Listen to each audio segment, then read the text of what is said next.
दे पाए तो सारा सवाल मेरे से पूछने के बजाय जो साथी हमारे अगल बगल बैठे हैं उनसे अगर आप सवाल पूछेंगे, अगर मनोज जी से पूछिएगा तो यहाँ के प्रभारी हैं, ये बेहतर बता पाएंगे। अध्यक्ष महोदय या यहाँ पूर्व अध्यक्ष जी जयप्रकाश जी हैं, राकेश पटेल जी हैं, सोनी जी हैं, मनोज जी हैं, यहाँ जिला परिषद इन लोगों के हाथ में है, तो बहुत सारे सवालों का जवाब ये लोग बेहतर दे पाएंगे। तो सारे सवाल मेरे पर फोकस करके न आगे बढ़े। बाकी अगर आपसे मेरे से जो सवाल पूछेगा उसका जवाब तो हम देंगे ही देंगे। बहुत बहुत धन्यवाद। प्रधान जी, आपके पार्टी के बैनर पे कहीं भी राष्ट्रीय अध्यक्ष का फोटो नहीं दिखता है।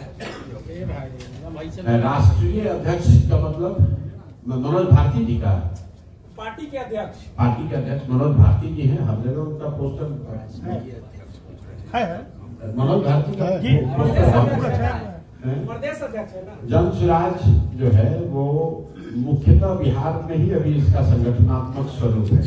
बिहार के बाहर इसका कोई अभी राजनीतिक संगठनात्मक स्वरूप नहीं है, इसलिए राष्ट्रीय अध्यक्ष और प्रांतीय अध्यक्ष का कोई मतलब नहीं है। जन स्वराज के अध्यक्ष माननीय मनोज भारती जी हैं और वही पार्टी चला रहे हैं। हमारी भूमिका जो है वो आपको पहले से मालूम है, आप उसको सूत्रधार कह लीजिए या इसको बनाने वाला कह लीजिए, उस भूमिका में हम हैं। बाकी जो दल के पदाधिकारी हैं उनकी अपनी अपनी भूमिका है, सबका अपना योगदान है। नीतीश जी को कैसे देखते हैं? अभी जो मुख्यमंत्री पद पे है, लगातार उन पर कुछ न कुछ सवाल उठते रहते हैं। कल भी राष्ट्रगान को लेकर एक सवाल के घेरे में आ गए। नहीं, सवाल हम लोगों ने उठाना शुरू नहीं किया है। आपने ठीक कहा कि सवाल तो 2-2.5 साल से उठ रहे हैं, क्योंकि सार्वजनिक जीवन में अगर आपका आचार विचार व्यवहार ऐसा परिलक्षित हो कि आप स्वस्थ नहीं हैं तो आप जनता और मीडिया के नजर से बात को छुपेगी नहीं। सबसे पहले नीतीश जी के मानसिक हालात पर टिप्पणी उन्हीं के सहयोगी स्वर्गीय सुशील कुमार मोदी जी ने उठाई।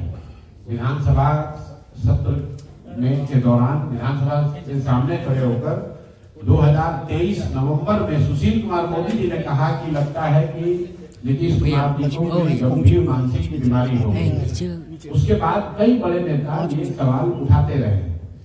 पिछले 2 महीने में मैंने भी या जन स्वराज ने भी इस बात को उठाया है, इसलिए कि बीपीएससी के आंदोलन के दौरान जो सरकार के विभिन्न नेता या अधिकारी जो हम लोग के संपर्क में रहे, उन लोगों के बातचीत से ऐसा लगा कि नीतीश कुमार जी मानसिक तौर पर इस स्थिति में नहीं है कि वो विषयों का संज्ञान लेकर उस पर निर्णय ले सके। हम लोगों ने भी मांग रखी कि भाई नीतीश जी इतने बड़े राज्य के मुख्यमंत्री हैं, आप अगर सिपाही के तौर पर भी बहाल होते हैं तो आपका मेडिकल जांच होता है। मुख्यमंत्री हैं तो आपको अपने मेडिकल स्थिति के बारे में स्थिति जो है वो स्पष्ट करनी चाहिए। अभी तक सरकार ने उसका तो संज्ञान कुछ लिया नहीं। मैंने तो कैमरे पर भी कहा है कि नीतीश जी शारीरिक तौर पर थक गए हैं, फिजिकली टायर्ड और मेंटली रिटायर्ड हैं, और रोज की जो घटनाएं हैं आप देखेंगे जैसे जैसे समय आगे बढ़ेगा, चुनाव आते आते रोज आप देखिएगा, क्योंकि अगर आप व्यक्ति अगर स्वस्थ नहीं है तो उसको कितने देर तक आप छुपा कर रखिएगा।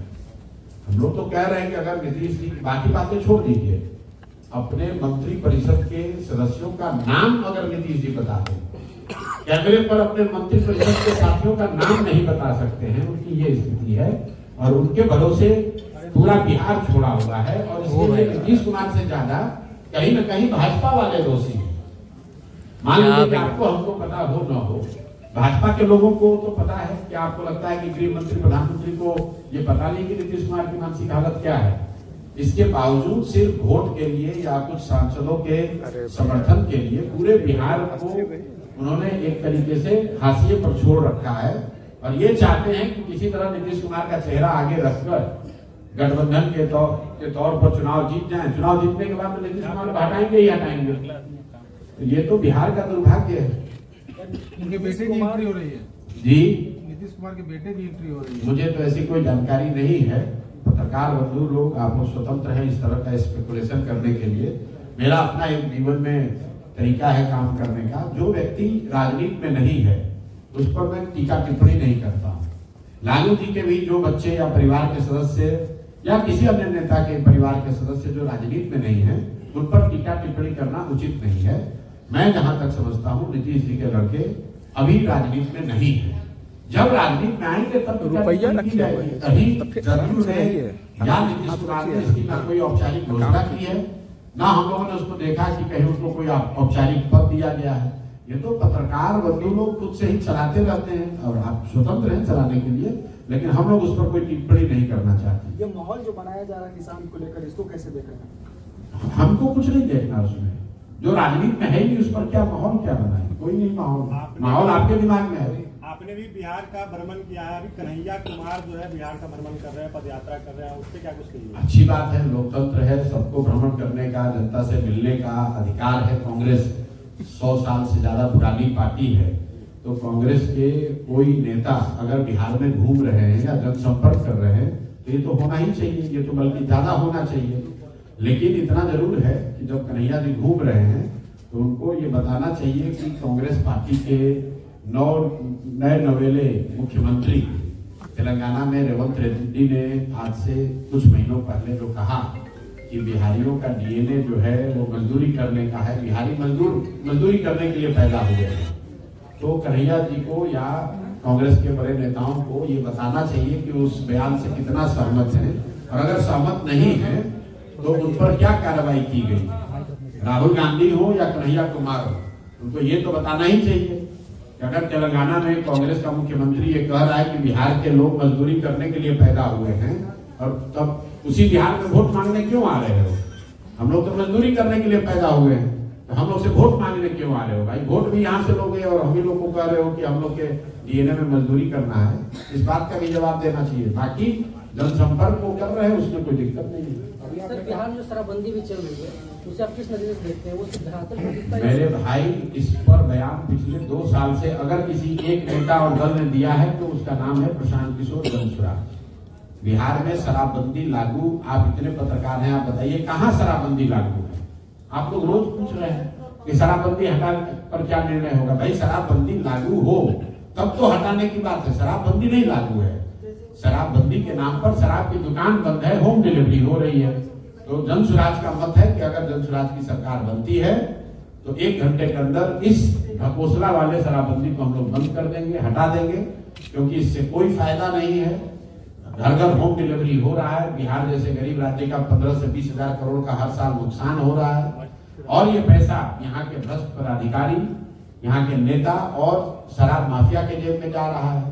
और जिन महिलाओं के, जिन गरीबों के नाम पर शराबबंदी लागू की गई है, आज 1 लाख से ज्यादा लोग जो जेल में बंद हैं शराबबंदी कानून के तहत, वो तो ज्यादातर लोग गरीब, अति पिछड़ा, दलित समाज के लोग हैं, मुस्लिम समाज के लोग हैं। उनकी सुध तो कोई नहीं ले रहा है। जबरदस्ती की बात आप लोग कहे जा रहे हैं शराबबंदी लागू, कहाँ शराबबंदी लागू? अच्छा, तो आपकी सरकार आएगी तो क्या शराब चालू हो जाएगी? बिल्कुल चालू हो जाएगा, डंके की चोट पर 1 घंटे में चालू हो जाएगा। अभी आपने कहा कि बिहार में जिस तरीके से नीतीश कुमार की मानसिक स्थिति है, बीजेपी में जीतती है तो उनको हटाएगी, तो आप भी मानते हैं क्या कि बीजेपी अगला चुनाव जीत जाएगी? मैंने कहा कि अगर एनडीए की सरकार, अभी नहीं कहा, रोज कह रहे हैं कि नवंबर में बिहार में नया मुख्यमंत्री बनेगा। अब कोई भी बने, नीतीश कुमार नहीं बनेंगे। अगर एनडीए जीत भी जाए तो भी, नीतीश कुमार मुख्यमंत्री नहीं बनेंगे। आपका सवाल है कि क्या आप मानते हैं एनडीए जीत जाएगा? हमने कोई जानता नहीं कि परिणाम क्या होगा। हम उन नेताओं में नहीं है जो खड़ा होकर बोल रहे कि कौन जीतेगा कौन हारेगा। जब बोलेंगे कौन जीतेगा तो वही जीतेगा। इतना मैं कह सकता हूं कि नीतीश कुमार अगले मुख्यमंत्री नहीं बनेंगे, क्योंकि उसके लिए कोई सर्वे की जरूरत नहीं है। स्पष्ट है कि अगर एनडीए जीतता है तो भाजपा उसमें नीतीश कुमार से बड़ा दल रहेगा और भाजपा वाले उनको हटा देंगे, और अगर एनडीए नहीं जीतता है तब भी नीतीश कुमार नहीं बनेंगे। तो किसी भी हालत में नीतीश कुमार तो मुख्यमंत्री नहीं बनेंगे, बाकी कोई बन जाए। प्रशांत जी, आपने लालू यादव प्रशासन कहते हैं कि हम भी मुख्यमंत्री नहीं बनेंगे, तो कौन होगा वो चेहरा जो जनसुराज को अगर लोग चुनते हैं, जनसुराज पे विश्वास जताते हैं, तो कौन मुख्यमंत्री बनेगा बिहार? आपने अगर ये पूछा होता हमसे कि जनसुराज का राज्य का अध्यक्ष कौन होगा या यहाँ जिले का अध्यक्ष कौन होगा, जिले का प्रभारी कौन होगा, तो हम आपको नहीं बता सकते थे 6 महीना साल भर पहले। जब दल बना, दल से जो लोग जुड़े हैं उनमें से ही लोगों ने मिलकर सहमति बनाई कि कौन अध्यक्ष होगा, कौन उपाध्यक्ष होगा, कौन प्रभारी होगा। तो जब जनसुराज जीत कर आएगा तो उसके विधायक मिलकर ये तय कर लेंगे कि उनका नेता कौन होगा। जो है वो मुख्यमंत्री का चेहरा देखकर वोटिंग करती है भाई, ये एक बड़ा फैक्टर होगा कि मुख्यमंत्री का चेहरा देखकर वोट करती है, एक बड़ा फैक्टर है। लेकिन जनसुराज चेहरे पर, किसी व्यक्ति के चेहरे पर नहीं, अपने विचार, अपने प्रयास के आधार पर ही चुनाव लड़ेगा और इसमें कोई एक चेहरा नहीं है। इस प्रयास को ही समर्थन मिले, इसी आशा और विश्वास के साथ हम लोग चुनाव में जाएंगे। क्या प्रशांत किशोर तेजस्वी यादव के सामने राघोपुर से चुनाव लड़ेंगे? भाई राघोपुर आप ही के जिले में है और ये अच्छा कि आपने सवाल पूछा। सवाल ये पूछा गया कि क्या प्रशांत किशोर आप चुनाव लड़िएगा, तो हमने ये कहा कि प्रशांत किशोर पार्टी से ऊपर तो है नहीं। अगर दल के साथी तय करते हैं कि हमें चुनाव लड़ना है तो मैं भी चुनाव लड़ूंगा, इसमें कोई दिक्कत नहीं है। दल में चुनाव लड़ने की प्रक्रिया अभी चल रही है, आवेदन दिया जा रहा है। तो मैंने पत्रकार बंधुओं को यह सूचित किया कि एक साथी ने, कुछ साथियों ने राघोपुर से मेरे नाम का आवेदन भरा है। ये तय नहीं हुआ है कि मैं लड़ूंगा क्या नहीं लड़ूंगा, लेकिन कुछ साथियों ने वहां से आवेदन भरा है कि आप आइए और राघोपुर से चुनाव लड़िए। दल से ऊपर प्रशांत किशोर नहीं है, सब लोग मिलकर तय करेगा कि आपको चुनाव लड़ना है तो चुनाव लड़ा जाएगा। वो हरनौत होगा कि राघोपुर होगा कि कोई दूसरा क्षेत्र होगा, वो जब दल के नेता साथी तय करेंगे वो किया जाएगा। लेकिन अगर दल कहेगा तो प्रशांत किशोर तेजस्वी के खिलाफ में उतरेंगे? बिल्कुल लड़ेंगे भाई, तेजस्वी क्या है। दल कहेगा कि मोदी के खिलाफ लड़िए तो मोदी के खिलाफ लड़ेंगे, दल जो कहेगा वो करेंगे। जय जनसुराज। के साथ में आप चुनावी कैंपेन में गए थे, आप साउथ में, तो